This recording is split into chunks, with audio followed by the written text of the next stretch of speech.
સુરેન્દ્રનગર જિલ્લામાં હવે તો પત્રકાર મિત્રો પણ સુરક્ષિત નથી। સુરેન્દ્રનગર જિલ્લાના ધ્રાંગધ્રા તાલુકાના બે પત્રકારો ઉપર અજાણ્યા શખ્સોએ હિચકારો હુમલો કર્યો। હુમલાનું કારણ હજુ અકબંધ। ઘટનાની જાણ થતાં જ પત્રકારો હોસ્પિટલ ખાતે દોડી ગયા હતા।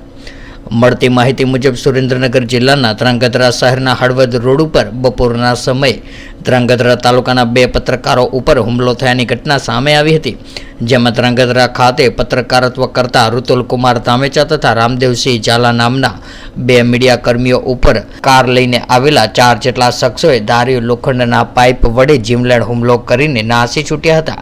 ત્યારે બંને ઇજાગ્રસ્ત પત્રકારોને તાત્કાલિક 108માં સારવાર માટે ધ્રાંગધ્રાની સરકારી હોસ્પિટલ ખાતે ખસેડવામાં આવ્યા હતા। ત્યાં પ્રાથમિક સારવાર આપીને ફ્રેક્ચર તેમજ માથાના ભાગે ઈજાની ગંભીરતાને લીધે વધુ સારવારની જરૂર જણાતા સુરેન્દ્રનગરની શિવસા હોસ્પિટલ ખાતે રિફર કરાયા હતા। ત્યારે ઘટનાની જાણ થતાં જ પોલીસ પણ સુરેન્દ્રનગર શિવસા હોસ્પિટલ ખાતે દોડી ગઈ હતી અને આ સમગ્ર મામલે કોઈ પણ કવરેજ કરવા બાબતે માથાકૂટ થઈ હોવાનું પ્રાથમિક ચર્ચાઈ રહ્યું છે। ત્યારે હુમલાનું સાચું કારણ હજી સુધી બહાર આવી શક્યું નથી।